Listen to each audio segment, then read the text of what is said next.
बोलिए श्री प्राणनाथ प्यारे की जय। श्री सतगुरु महाराज की जय। चिदादित्यं किशोरांगं परे धाम्नि विराजितं स्वरूप सचिदानंद निर्विकारं सनातनं वंदो सतगुरु चरण को करो सुप्रेम प्रणाम। अशुभ हरण मंगल करण धनि देव चंद्र जी नाम। श्री प्राणनाथ सतगुरु परम विनय करू प्रणाम। उघरे विकट कपाट सुमरन जिनके नाम।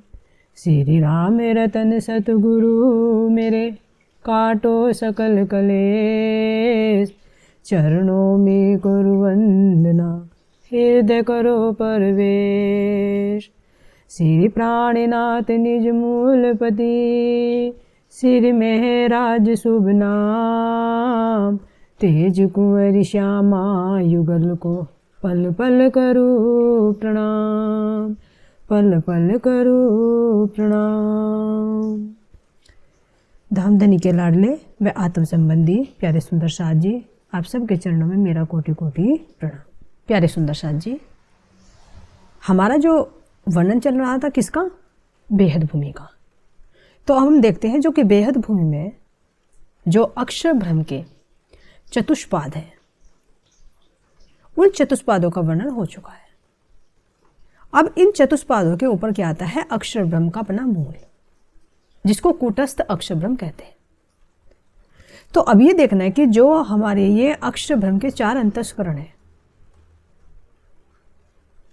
जिनको चतुष्पाद विभूति भी कहा गया है, और अक्षर ब्रह्म की ये कार्य भूमि है, जिसको इन चारों अंतःकरणों को मिलाकर बेहद मंडल भी कहा गया है और योग माया का ब्रह्मांड भी कहा जाता है। तो ये अक्षर ब्रह्म के जो चतुष्पाद है, जो सबसे पहले नीचे का है, कौन सा है? वो अव्यकृत ब्रह्म है। अव्यकृत ब्रह्म से ऊपर हमारा सबलिक ब्रह्म है, फिर केवल ब्रह्म है, और उससे ऊपर सत्स्वरूप ब्रह्म है। तो इन चारों अंतःकरणों का वर्णन हो चुका है। जो अव्यकृत के हैं, अव्यकृत के अंदर कितने हैं? 4 भागों का वर्णन है। जो स्थूल में क्या है?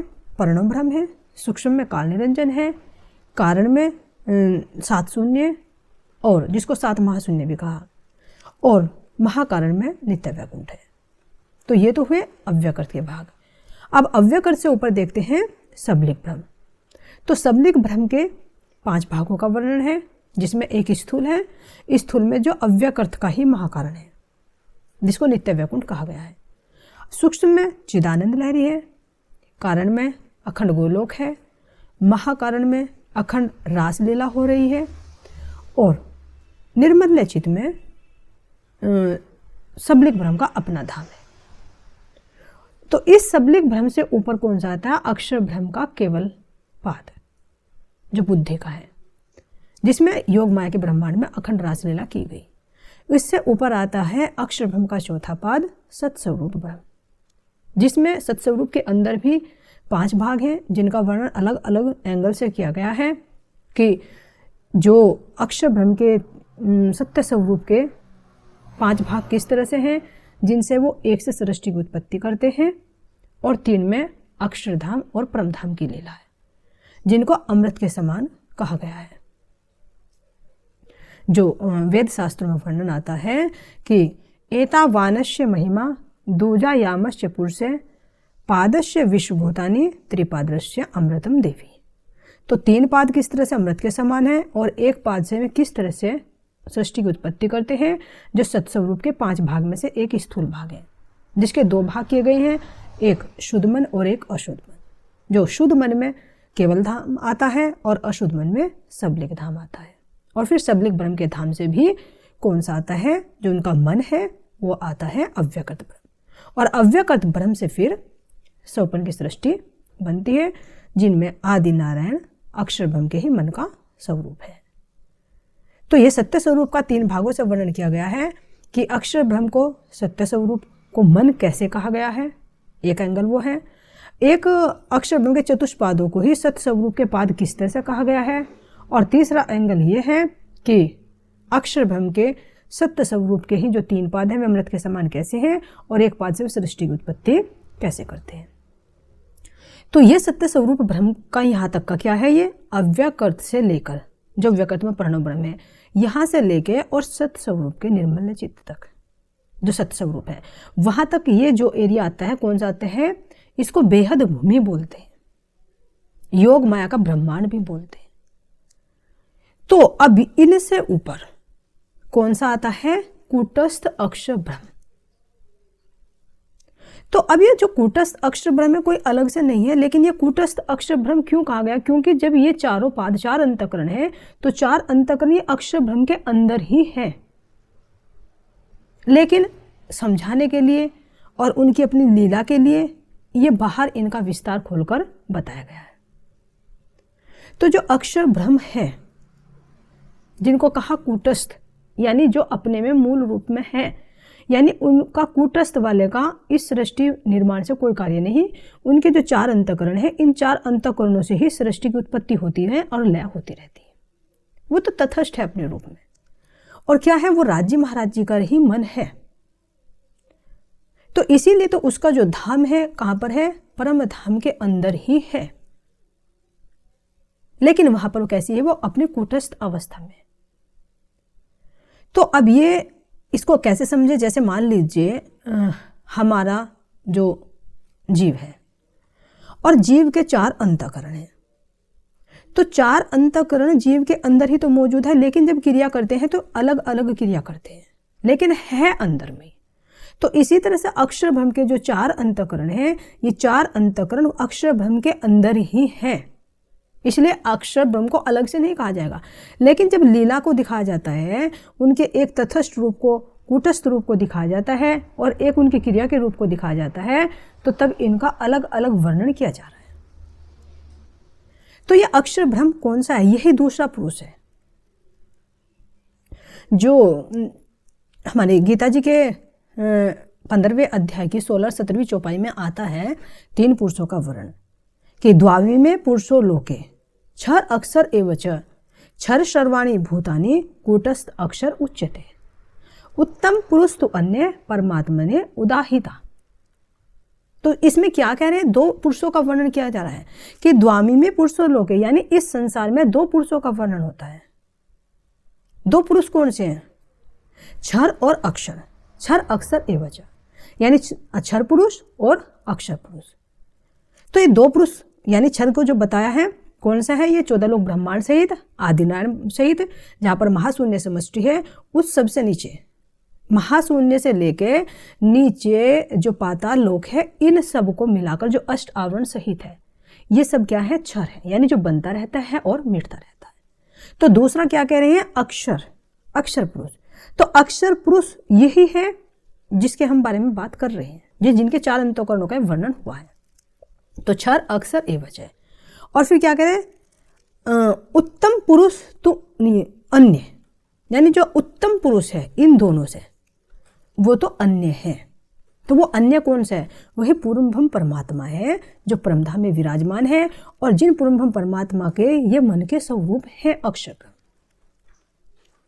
तो ये 2 पुरुष जो एक में क्षर है, क्षर तो कह रहे हैं क्षर सर्वाणि भूतानि, क्षर तो सब मिटने वाला है क्योंकि सौपन का ब्रह्मांड है, और जो अक्षर ब्रह्म है वो अविनाशी है और किसकी सत्ता से चलता है, जो अक्षरातीत पूर्ण ब्रह्म परमात्मा है। तो इसलिए उस पूर्ण ब्रह्म परमात्मा के या अक्षर ब्रह्म मन का स्वरूप है।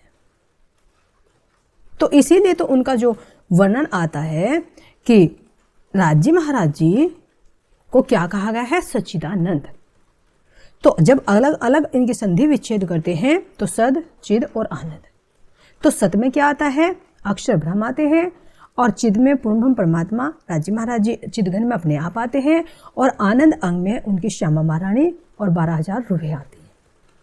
तो इन तीनों को मिलाकर क्या बनता है, ये सच्चिदानंद। तो ये जो अक्षर ब्रह्म है, अक्षर ब्रह्म राज्य महाराज जी के ही मन का स्वरूप है, इसीलिए इनको परमधाम में ही गिना जाता है। जो परमधाम के अंदर बताते हैं कि परमधाम के अंदर 5 है, सद, चिद और आनंद। सत में अक्षर ब्रह्म है, चिद में राज्य महाराज जी, आनंद में श्यामा महारानी है, और सत श्यामा महारानी के अंग से 12,000 रुपये, और इधर अक्षर ब्रह्म की ठकुरानी जी।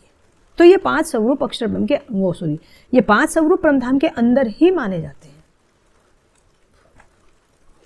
तो अक्षर ब्रह्म को बाल स्वरूप भी कहा जाता है। तो वो कैसे कहा जाता है?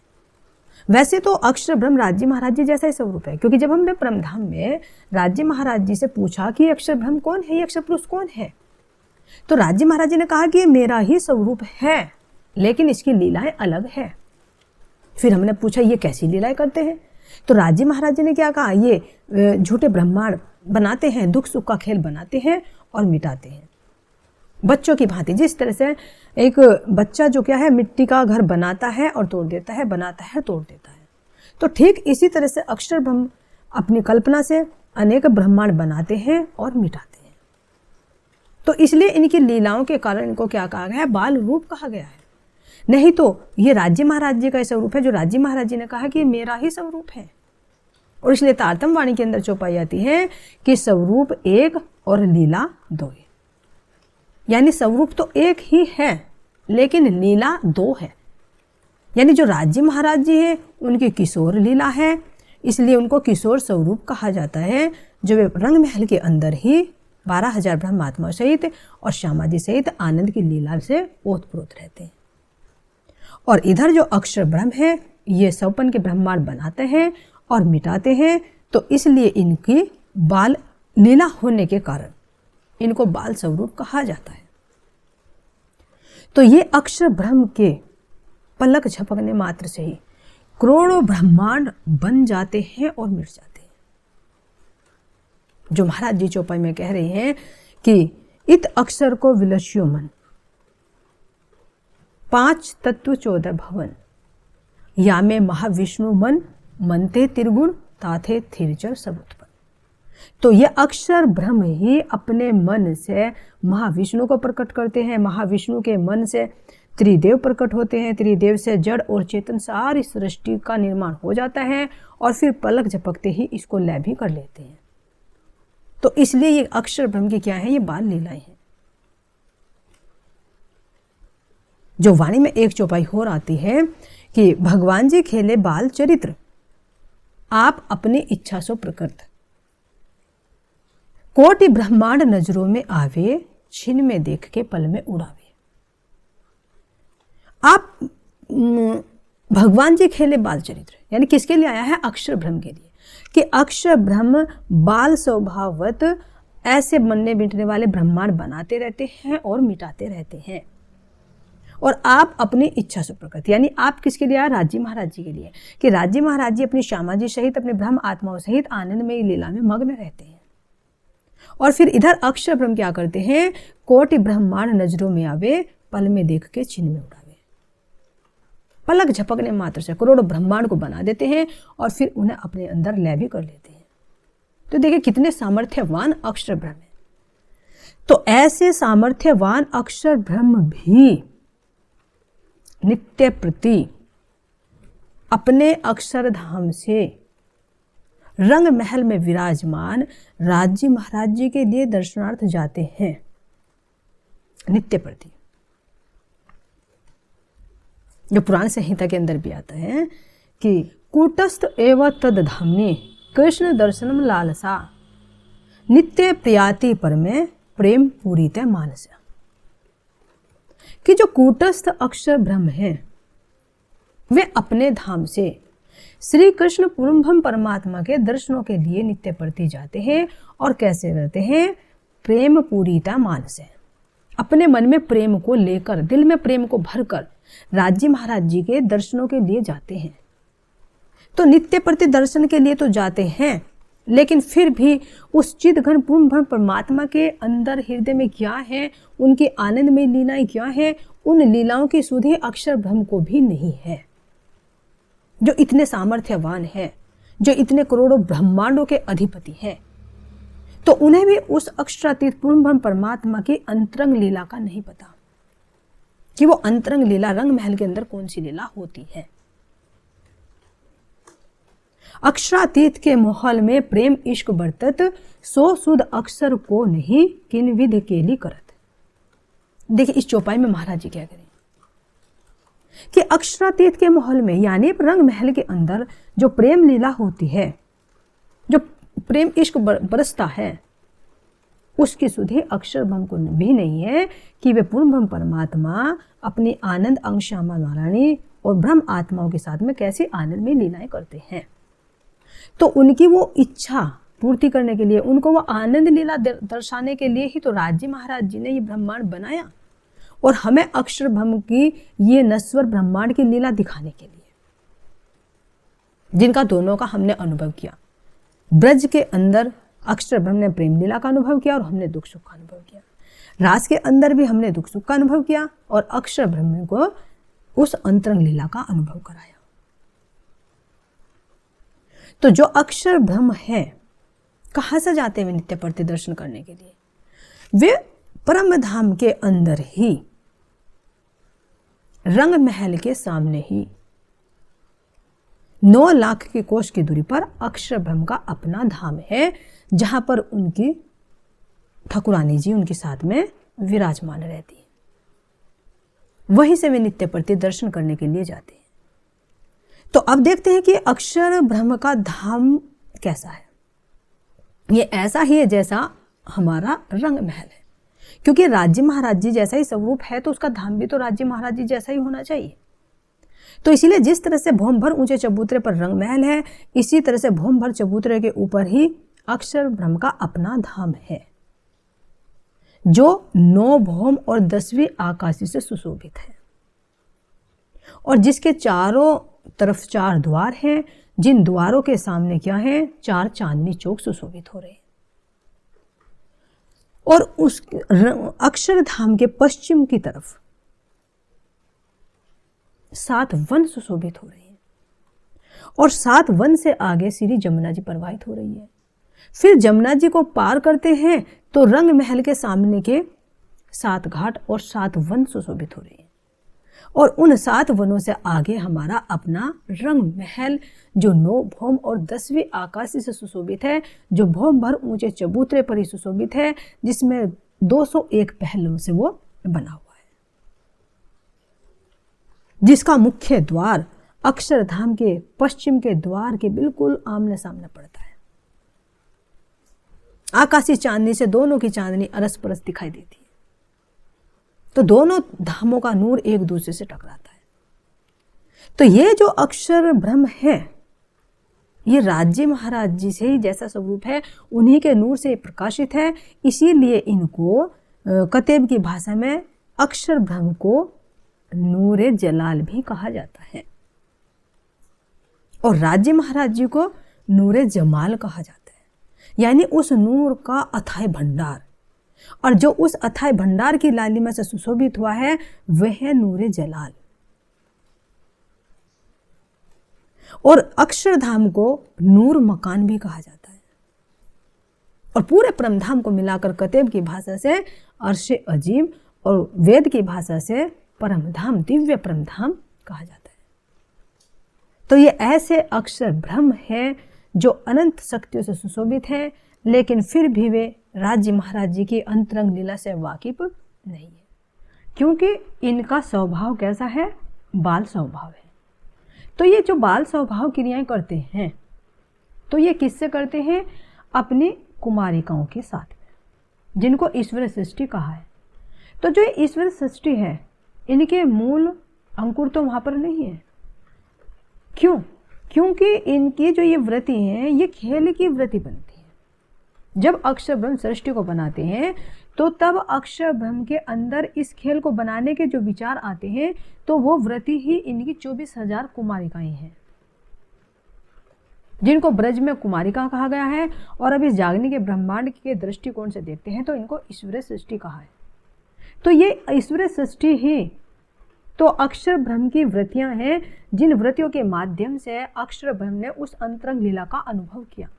क्योंकि इन 24,000 वृत्तियों को जब रास की लीला हुई तो उन गोपियों के अंदर स्थापित किया गया।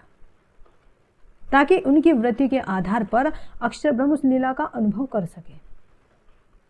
तो जब अक्षर ब्रह्म सृष्टि को बनाते हैं तो तब ये कुमारिकाएं, यानी जिनको 24,000 ईश्वर सृष्टि कहा है, ये इनके सत्य स्वरूप से प्रकट होती है। और जब इस संसार से वापस जाएंगी तो इनके जो है धाम है, मुक्ति धाम है, वो सत्य स्वरूप का महाकारण है। क्योंकि निर्मल चित्त से प्रकट होंगी जब खेल की वृत्ति आएगी, और जब ये वापस लौट कर जाएंगे तो इनको जो जीव है वे कहा जाएंगे सत्य स्वरूप के महाकारण में, और ये अपने अक्षर ब्रह्म के अंदर ही वृत्ति रूप में फिर निहित हो जाएंगे। तो आता तो वर्णन है कि 24,000 ईश्वर सृष्टि है, लेकिन कैसे अक्षर ब्रह्म के अंदर ये वृत्ति रूप में है, गुप्त रूप में है। जब सृष्टि की उत्पत्ति होती है तब ये प्रकट होती है। तो इसी तरह से जब जहां से प्रकट हुई वहां पर क्या आएंगे, ईश्वर ब्रह्म सृष्टियों के जो जीव हैं, उन जीवों को सत्य स्वरूप की बहिष्ठ मिलेगी, और जो सूरताएं हैं वे अपने रंग महल मूल मिलाप में वापस लौट जाएंगी। तो इनके मूल अंकुर धाम में नहीं है, तो इसलिए चौपाई में भी वर्णन आता है कि और कुमारी का व्रज वधु संग जिहे, सूरत सबे अक्षर की एही, व्रत करके मिली संग श्याम, मूल अंग या के नाही धाम। इसमें क्या कह रहे हैं कि और कुमारी का व्रज वधु संग जी, जो ब्रज में ब्रह्म आत्माएं थी, उनके साथ में जो कुमारिकाएं थी, जो उनकी पुत्रियों के रूप में थी, जिन्होंने कार्तिक का स्नान किया, तो ये सब क्या है, सूरत अक्षर ब्रह्म कीजिए, ये सूरत सबे अक्षर कीजिए, यानी अक्षर ब्रह्म की सूरता है, ये वृत्ति है, खेल की वृत्ति से प्रकट हुई है। व्रत करके मिली संग, जिन्होंने कार्तिक का व्रत किया, कात्यायनी देवी की पूजा की कि हमें श्री कृष्ण परमात्मा पति के रूप में मिले, तो ये व्रत करके मिले संग श्याम, मूल अंग या के नाही धाम। तो परम धाम के अंदर इनके मूल अंकुर नहीं है, ये खेल के अंदर ही प्रकट होती है। और इसलिए इनको क्या कहा गया कि जैसे अक्षर ब्रह्म देखते हैं तो इनको ब्रह्म आत्माओं के प्रतिबिंब रूप भी कहा गया है। तो प्रतिबिंब रूप में इनको कैसे कहा गया है, जो महाराज जी कह रहे हैं कि जो ईश्वर सृष्टि है, ये ब्रह्म सृष्टियों के क्या है, ये प्रतिबिंब रूप है। तो उन प्रतिबिंब रूपों का वर्णन करने के लिए महाराज जी क्या कह रहे हैं कि जो अक्षर ब्रह्म की अपनी वृत्ति है, उनको क्या कह रहे हैं, फरिश्ते भी कह रहे हैं, फरिश्ते अरस सूरत नहीं, यानी जो फरिश्ते हैं इनकी मूल सूरत अरस में नहीं है, इनो जुदी असल, जो इनकी असल है वो अलग है। अलग कैसे, यानी जब अक्षर ब्रह्म सृष्टि को बनाते हैं तब ये प्रकट होती है। और पैदाश कही फरिश्तन की पेड़ से नकल।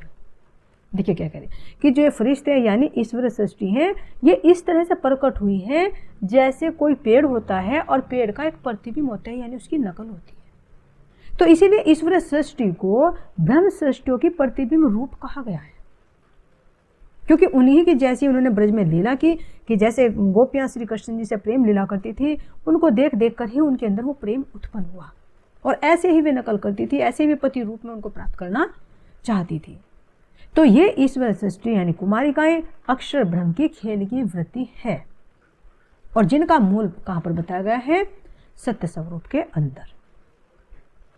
अब जो ये अक्षरधाम है, अक्षरधाम का जो लक्ष्य है यहाँ पर क्या है, पूर्ण ज्ञान से प्राप्ति होती है। लेकिन इस अक्षर ब्रह्म से भी परे जो परमधाम है, पूर्ण ब्रह्म परमात्मा है, तो उनको जो प्राप्त कर सकते हैं तो उनको तो श्रद्धा, प्रेम और विश्वास से प्राप्त किया जा सकता है। वो प्रेम का दरबार है, इश्क का दरबार है, बिना प्रेम के वहां पर नहीं पहुंचा जा सकता। इसीलिए जब्राइल फरिश्ते ने भी कहा है कि जब वे मोहम्मद साहब के साथ गए कि मैं जमुना पार नहीं जा सकता क्योंकि पूर्ण ब्रह्म परमात्मा के नूर से मेरे पंख जलते हैं। यानी जो जब्राइल फरिश्ता है रंग महल के उस प्रेम का जो एहसास है उसको सहन नहीं कर सकता। तो वहाँ पर जो पहुँचा जा सकता है, जैसे मोहम्मद साहब को भी कहा कि वे वहाँ से किस पर गए, रफ रफ के तख्त पर गए, यानी इश्क और विश्वास के तख्तरवे पर बैठकर वे उस रंग महल के अंदर गए जहाँ उन्होंने राज्य महाराज जी का दर्शन किया। तो उसके अंदर तो प्रेम से पहुँचा जा सकता है, लेकिन अक्षर ब्रह्म के अंदर अक्षर ब्रह्म का जो लक्ष्य है ये ज्ञान हकीकत का है, हकीकत तक यहाँ पर पहुंचा जा सकता है। तो जो पीछे वर्णन हुआ है हद भूमि का, बेहद भूमि का, तो ये इनका सबका लक्ष्य क्या है? ज्ञान से अक्षर ब्रह्म, और अक्षर ब्रह्म से भी पूरा लक्ष्य क्या है? पूर्ण ब्रह्म परमात्मा की प्राप्ति। तो इसीलिए यहाँ पे जो चार अलग अलग आते हैं, जो महाराज जी कह रहे हैं वाणी में कि हद के पार बेहद है, बेहद पार अक्षर, और अक्षर पार वतन है, जागिए इन घर। तो हद है जो नारायणी सृष्टि है, बेहद है जो अक्षर ब्रह्म के चार अंतःकरण है, जिनके अंदर 8 बहिष्ठ भी मौजूद हैं। जब इस सृष्टि का लय किया जाएगा तो इन जीवों को 8 बहिष्ठों में मुक्ति धामों में स्थापित कर दिया जाएगा। तो जितना भी ये ज्ञान मिल रहा है, इन सब ज्ञान का लक्ष्य कहाँ पर है? अक्षर ब्रह्म, और अक्षर ब्रह्म से भी परिप्रेम के द्वारा पूर्ण ब्रह्म परमात्मा की प्राप्ति हो सकती है। तो इसीलिए कुरान के अंदर भी देखते हैं, किताब ग्रंथों के अंदर भी देखते हैं, 4 आसमानों का वर्णन आया है। इसीलिए मोहम्मद साहब ने भी कहा कि मैं चौथे आसमान से आया हूं। तो भले ही भाषा जुदी जुदी हो, लेकिन लक्ष्य एक ही है। भाषाओं का फर्क है। तो कतेब ग्रंथों के अनुसार क्या कहा गया है? नाशूत, मलकूत, जबरूत और लाहूत। और हमारे वेद के दृष्टिकोण से क्या कहा गया है? नाशूत किसे कहा गया है? इस मृत्युलोक को। और जो कतेब में मलकूत आया है, हमारे वेदों में उसको क्या कहा गया है? बैकुंठ धाम। फिर कतेब ग्रंथों में आता है जबरूत, तो हमारे ग्रंथों में क्या कहा गया है? अक्षर। और कतेब ग्रंथों में क्या आया है? लाहूत। तो हमारे वेदों के अनुसार क्या आ गया? परम धाम। तो हो गया ना अलग अलग 4, केवल भाषाओं का अंतर है। परमात्मा वो सबका एक ही है, चाहे उसे अक्षरातीत कहो, पूर्ण ब्रह्म परमात्मा कहो, पुरुषोत्तम कहो, श्री राजी कहो, श्री कृष्ण कहो, श्री साहिब कहो, नूरे जमाल कहो, खुदा कहो, एक ही है। बस गुणों के आधार पर उनके नाम अलग अलग हैं, लेकिन वो शक्ति एक ही है। और उन्हीं शक्ति का एक ये अक्षर ब्रह्म है, एक कला मात्र है। क्योंकि राज्य महाराज जी के अंदर अनंत कलाएं, अनंत गुण हैं, जिन गुणों का उससे वे लीलाएं करते हैं 25 पक्षों में। तो उन अनंत कलाओं में से ये अक्षर ब्रह्म राज्य महाराज जी की एक कला है, जिस कला से वे मिटने वाले ब्रह्मांड बनाते और मिटाते हैं। तो ये अक्षर ब्रह्म है, जिनको नूरे जलाल भी कहा जाता है, और इनके मकान को नूर मकान कहा जाता है। जो इन पूरे ब्रह्मांडों की एक राजधानी रूप है।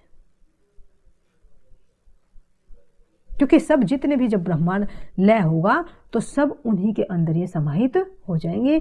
इसीलिए अक्षर ब्रह्म के अंदर ही, उनकी बेहद भूमि में, इन जीवों के लिए 8 मुक्ति धामों का वर्णन किया गया है।